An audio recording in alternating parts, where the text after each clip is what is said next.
Kasako Media, tunaangazia maisha, tunaandika kesho.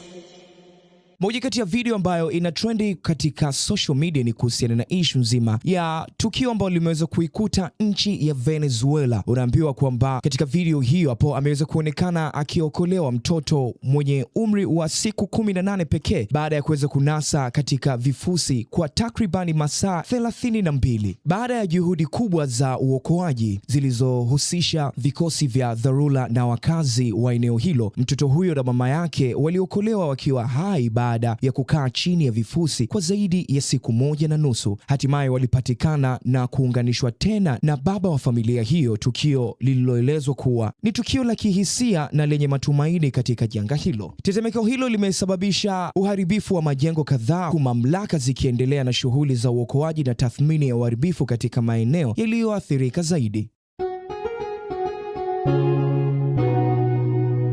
Kasako Media, tunaangazia maisha, tunaandika kesho.